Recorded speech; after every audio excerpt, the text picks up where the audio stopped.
We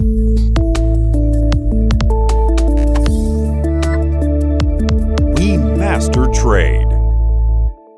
Assalomu alaykum. Ismim Shohrux. Vmaster Trade Pro kompaniyasida O'zbekistondagi mijozlarni qo'llab-quvvatlash bo'limi rahbariman.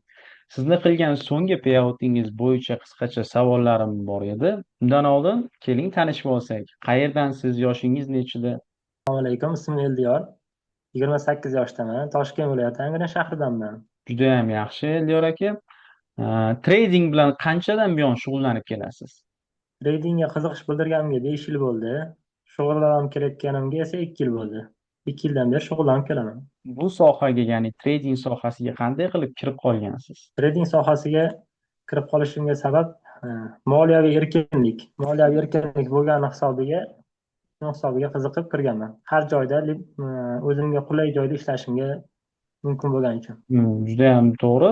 Demak, trading muayyan bir vaqtni talab qilmaydi. Xohlagan payt ishlab, boshlig'ingiz ham yo'q ustingizda turadigan, xohlagan payt ishlaysiz. Juda ham yaxshi. Vmaster Trade Pro kompaniyasi haqida kimdan eshitdingiz?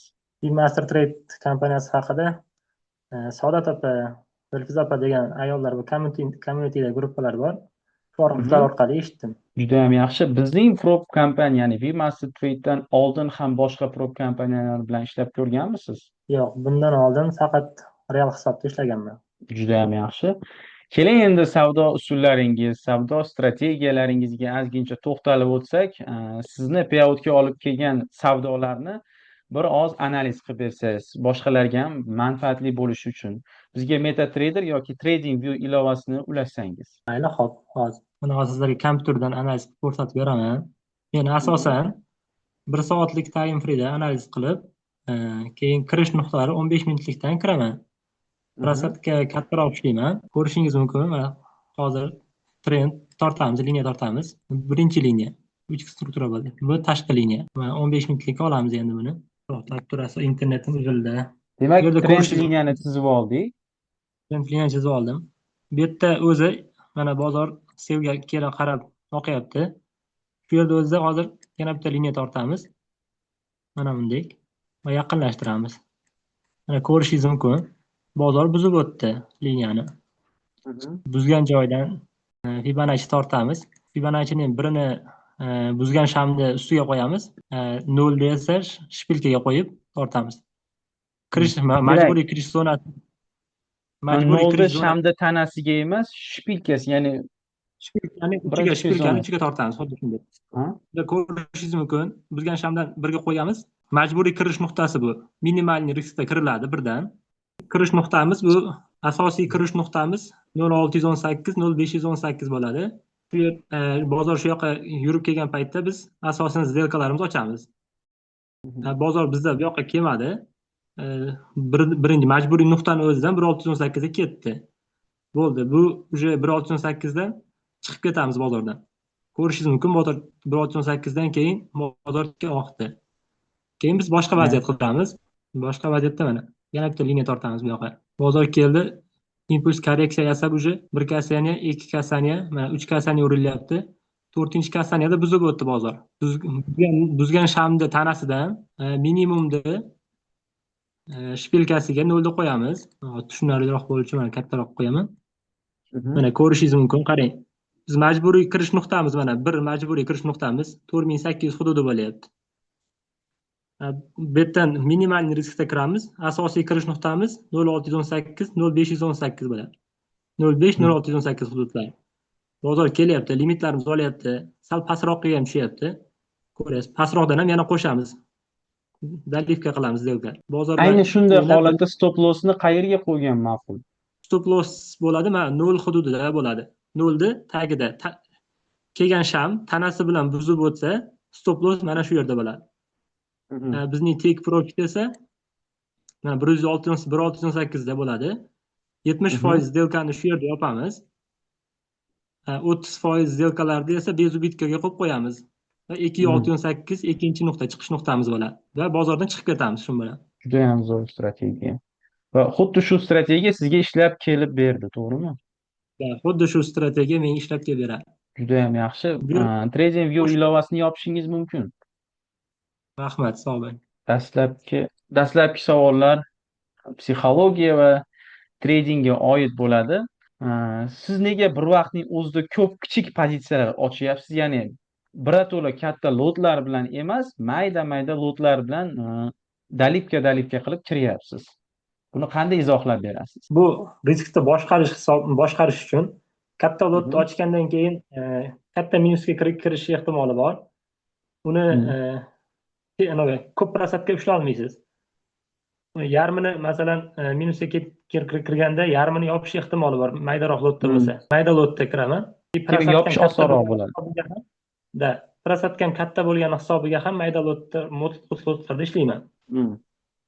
Judayam yaxshi strategiya. Siz savdoni to'liq qo'lda qilasizmi? Ya'ni o'zingiz kirasizmi savdoga yoki expert advisor, robotlar, sun'iy intellekt shunga o'xshashlardan foydalanasizmi? Yo'q, faqat o'z bilimim bilan o'z qo'lda ishlayman. Hech qanaqa robot ishlatmayman. Risk boshqaruviga to'xtalsak, sizda o'rtacha zarar 2,5 baravar katta, ya'ni foydangizdan 2,5 baravar katta. Buni qanday izohlaysiz? Agar bozor kuchli trendda bo'lsa, volatilность baland bo'lsa, impuls bilan savdolaringizni yopishi va hattoki sizni minusga tiqib qo'yishidan qo'rqmaysizmi? Undan cho'chiyman. Risk boshqaruvda mayda lot bilan ishlashning sababi shu. Va 2,5 foydangizdan 2,5 baravar katta deb aytib o'tdik, ya'ni zararingiz. Qanday boshqarasiz shunday minusga kirib ketishdan qo'rqmaysizmi? Minusga kirishdan albatta cho'chiyman. Faqat u ishlagan kunimda ozgina psixologik sal asabiy bo'lgan hisobiga shunaqa ishlandi. Aslini olganda unaqa ishlanmayman. Odatda обычный strategiyaga tayanib ishlayman. Har bir savdo uchun alohida stop loss qo'yasizmi yoki umumiy stop loss qo'yasizmi barchasiga? Odatda umumiy stop loss qo'yaman. Chunki kirish zonam aniq bo'ladi, chiqish zonam ham aniq bo'ladi. Shuni hisobiga umumiy stop loss bo'ladi. Bizda bilasiz, kompaniyada, ya'ni hisobingiz qoidalarida 20% profit consistency qoidasi bor. Shu qoidani bilasizmi, tanishib chiqqanmisiz? U qoidani bilaman, tanishib chiqqanman. Va shu qoidani qanday nazorat qilasiz? O'zingiz hisoblab chiqasizmi? Bu qoidani stabil ishlab, kunlik 2%, 1,5%dan 2%gacha ishlayman. Va saytdan tekshirib turaman. Qanchaga tushyapti, kuzatib turaman. Savdoda shaxsiy riskni qanday boshqarasiz? Ya'ni riskni to'g'ri lot bilan kirishni qanday o'zingizga belgilaysiz va o'sha strategiyani boshqalarga qanday tavsiya qilasiz? Savdoda shoshib katta lot bilan kirib olib, keyin prosatkada o'tirgandan ko'ra, maydaroq lot bilan ishlab, bozor yurishiga qarab, keyin asosan qaysi time free'da analiz qilishga bog'liq. Misol uchun 4 soatli time frame'da analiz qildingiz va asosan savdoga 15 minutlikda kirasiz, to'g'rimi? Shunaqa. Shuni hisobiga protsentlar katta bo'ladi. Mana shu paytda ham lotlarni 0,1 lot, ya'ni 0,10 lotdan ochasizmi? 0,10 lotdan ochaman. Demak, to'laqonli katta, ya'ni 10 lot bilan kirgandan ko'ra, ya'ni 5 lot yoki va hokazolardan kirgandan ko'ra minimal lotlar bilan kirgan ma'qulroq, to'g'rimi? Xuddi shunday. Yo'qotilgan savdodan keyin qanday o'zingizni tutasiz? Ya'ni stop lossingizni urdi, minusga kiryapti hisob, уже berilgan kapital dastlabki hisobidan ham tushdi ancha pastga. Yana qanday kirasiz bozorga o'zingizda kuch topib?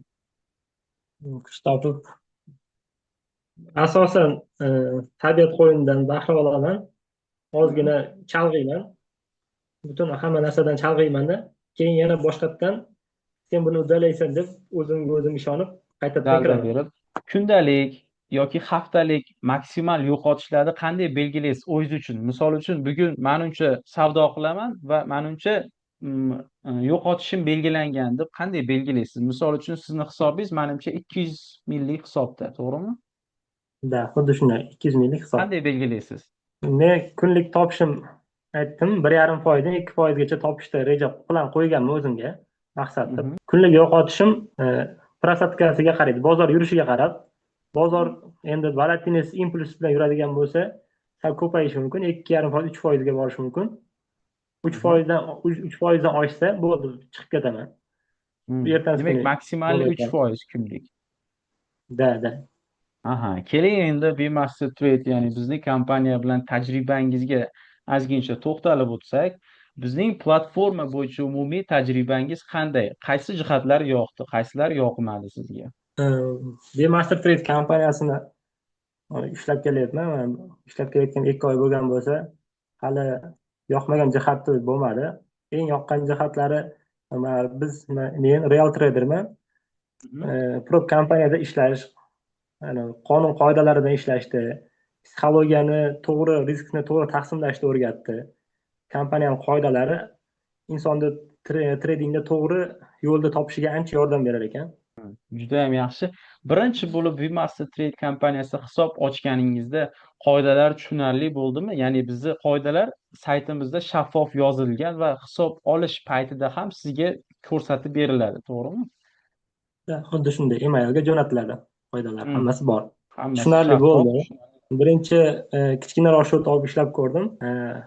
Uni psixologiyamga to'g'ri kelmas ekan. Sababi real hisobda ko'proq balansda ishlaganim hisobiga kichkina summada ishlash menga sal qiyinlik tug'dirdi. Shu hisobiga keyin kattaroq hisobda ishladim Kattaroq. va payout qildim.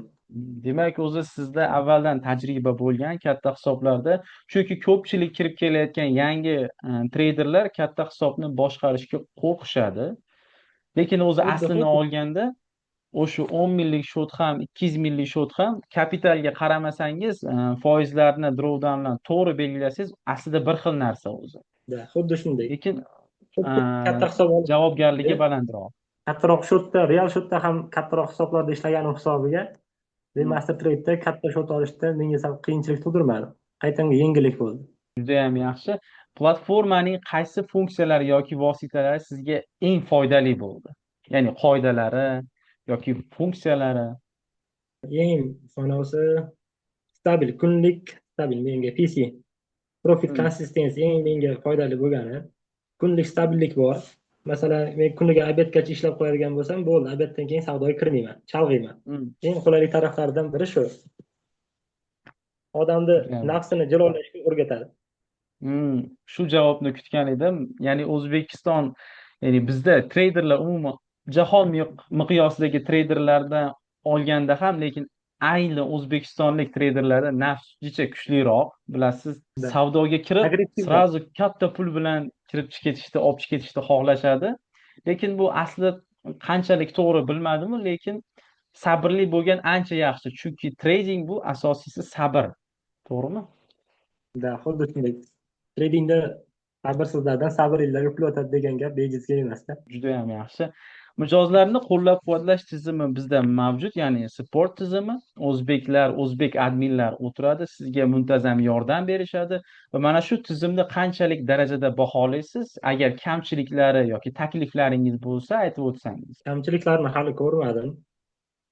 Takliflarim bundan yana yaxshiroq ishlasin, omadlarini bersin. Hammaga payout qilishlarda yordam berishni xursandmiz. Va so'nggi savolim, Bemaster Trade'ni boshqa treyderlarga ham tavsiya qilasizmi? Agar ha bo'lsa, aynan qaysi 3 ta jihati uchun? Bemaster Trade'ni juda ko'p tanishlarimga tavsiya qilganman. Tavsiya qilishim sababi birinchi jihati bu imtihonsiz. Boshqa prop kompaniyalarda imtihon topshirib, 1 oy vaqtini yo'qotib, keyin imtihonni o'tolmaganlar ham ko'p bo'ladi. Ikkinchidan, narx-navosi juda qulay, qimmat emas, olib ishlashga juda ham qulay. Uchinchidan, Bemaster Trade'ni ham psixologik to'g'ri ishlashni o'rgatadi. Undan tashqari, qolgan hisobga yaxshigina, masalan, 10 minglik shot bo'lsa, hech kim 10 minglik risk bermaydi bu pulga. Olayotgan hozir $70mi, hozir $70 ko'tarilgan bo'lsa, unga $200 protsentga yoki $1000 protsentga pul bermaydi. Esa yangi o'rganayotgan treyderlar uchun ham, bizga o'xshagan ancha paytdan beri shug'ullanib, daromadga chiqa olmagan treyderlar uchun ham ancha qulay, kattaroq balanslarda ishlash imkoniyati paydo bo'ladi. Juda ham yaxshi. Javoblaringiz va ajratgan vaqtingiz uchun katta rahmat. Ishingizga rivoj. Rahmat, sog' bo'ling.